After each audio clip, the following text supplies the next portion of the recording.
Well, hello there, everyone. How you all doing today out in YouTube world?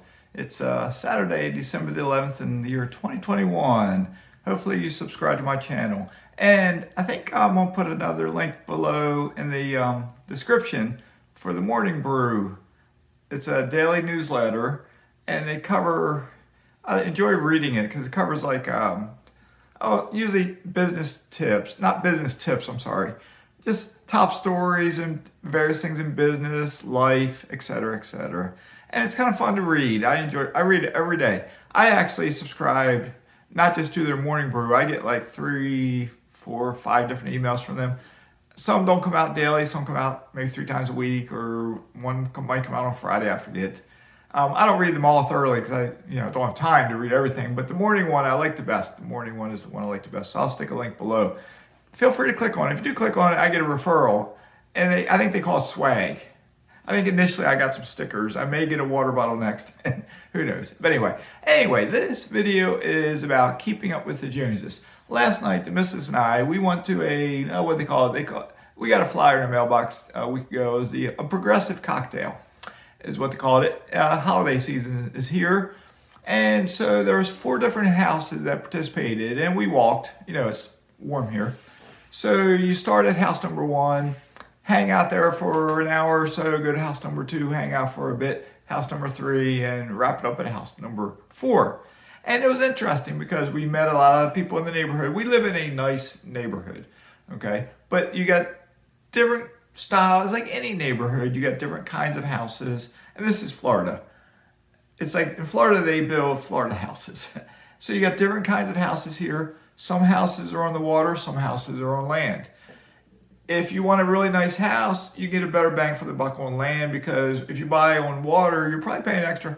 If it's on a canal like I am, you're probably paying an extra $100,000 just for that water. If you're on like the big water, you might pay several $100,000 just to be on the water. So if you have a budget of whatever your budget is, if you take that budget and you buy on water, you get a smaller house, probably because you're paying for the water. Take that budget and you buy where there's just land in your backyard, you get a nicer house. So out of the 4 houses we went to last night, 2 were on the water, 2 were, say, on land. Okay, the 2 on the water, one was his backyard was the lake. You've seen a video of me on that lake. I love that lake. Another one's backyard was on a canal. I kayaked past that canal. It's at an intersection of 2 canals. I like that area too. The 2 that were on land, they didn't have water, but they both had, all 4 houses had swimming pools. I believe all 4 did, yes. And the 2 on land then had probably nicer pools, nicer houses than the 2 that were on the water. So the houses were nicer, the pools were nicer, but then you had the houses were fine, but they were on the water. So say if my house participated in it sometime, I'd have to freshen it up a bit, clean it up just a bit, get my Tiki Hut, my dock finished, so we'd have that. But I'm on the water, and I got a pretty decent house. So anyway, keeping up with the Joneses. I met a variety of different folks last night. I could tell a lot of them, they got money. One gentleman I talked with, he's a retired lieutenant colonel. Another one was a retired computer programmer. I don't know exactly the jobs that different ones did, but the majority of them were older than the missus and I, probably in their 60s. A few might have been in their 70s, I think. And there was a couple that were maybe in their 40s, so a little bit younger than us. But it was interesting. It was an interesting mix. One gentleman that I had a nice conversation with, he actually doesn't live in the neighborhood yet, but he has a lot that he bought in the neighborhood. He lives close by though. And he's going to build a house on the lot, and it's a year-long process, at least a year to get it done. But he was telling me about it, and he's going to build a 2,200, 2,400, 2,600, 2,800, I forget the exact number, 2,000 something square foot garage, 3,000 some square foot house. So it's going to be, I think, close to a 6,000 square foot house and garage. And it's like, and it'll be on the lake. He's next door to the house we were in that was on the lake. So he'll have his backyard's a lake. He mentioned talking to the company that I've talked with about the Tiki Hut. So he wants to build one of them. and it'll be nice. It'll be nice. But we were looking at the various houses, the various styles, the furniture, the lighting, decorations, and it's like it's easy to get caught up in the whole hype of materialism. So even myself, I look at this stuff, I was like, wow, I like to have something like that. I like to have something like that. But everything costs money.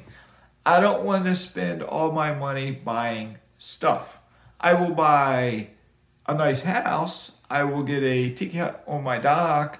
I might even buy a boat one day, but just stuff. I don't want to spend the extra money buying a lot of little stuff because it adds up.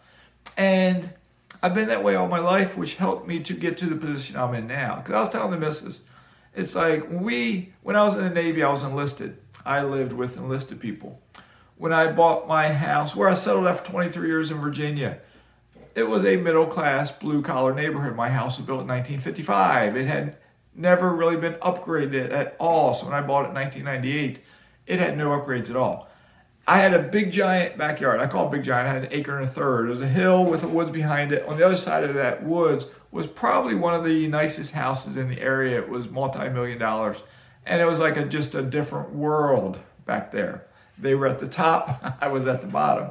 Okay. But now I'm in a neighborhood with retired lieutenant colonel in the neighborhood. I'm in the neighborhood with people with boats. They got some bucks. I'm the blue collar guy, see? I'm blue collar guy. And I came to this area because of investing, okay? While I'm thinking about it, another tip for you. I don't know if any of you read the Wall Street Journal, okay? But with the Wall Street Journal, there are deals out there. I see them different times, and I've subscribed to it twice, the digital version, and it's $4 a month because their normal rate's like $38 a month or something, which is too much. But look for links. If I find one, I'll stick it in the description. But look for a link for the Wall Street Journal. You can find a digital for $4 a month. And once you subscribe, normally you get the option to get the weekend paper delivered for free. So I had it this morning. I haven't read it yet, but they give you a print copy. You can see U.S. inflation persistent rise, its fastest pace in 39 years. You can get the print copy on the weekend. Okay, so for $4 a month, it's not too bad. Okay, so anyway, keeping up with the Joneses. There's a book called The Millionaire Next Door. Check that book out of your library, or if you have it, if you don't have it, check it out of the library or read it. I've read it 2 or 3 times, I think. I don't have a copy here, or I'd show it to you. But it talks about the average millionaire next door. It was written back in the 90s. So I think it said the average millionaire next door, the most common vehicle driven was an F-150. But Toyota Camrys, Honda Accords, F-150s, they're just driving your average type vehicle, nothing, no Mercedes, no Teslas. They're living in just a decent house. They buy quality, but they don't go extravagant because you have a lot of millionaires next door like that, okay? You also have a lot of times people, they spend their money, and unless you know them, like the people I met last night, I don't really know them yet. I don't know if they're truly wealthy. Like, are they investors like me, but their wealth is much greater than mine? Or do they have less money than me, but they spend it all? And they're just spending it, spend. I don't know. But we can look at others, no matter where you live at. You can look around you, and you're going to see others that have nicer cars, nicer clothing, nicer houses. If you're in the progressive stage of trying to build your wealth, don't try to keep up with them. Focus on your own journey in life. We live our own lives. This is my house. You live in your house. Don't look at what I have and say, oh, I want to be like Mazske. Live your own life. Focus on your own life. But don't be extravagant. Don't go overboard. Okay? Don't try to keep up with the Joneses. All right? I'm keeping this one under 10 minutes. It's going to be a busy Saturday. I got a big newspaper to read. I got things to do. All right, y'all. Take care. Stay safe. Keep smiling and loving life. Mazske is signing out.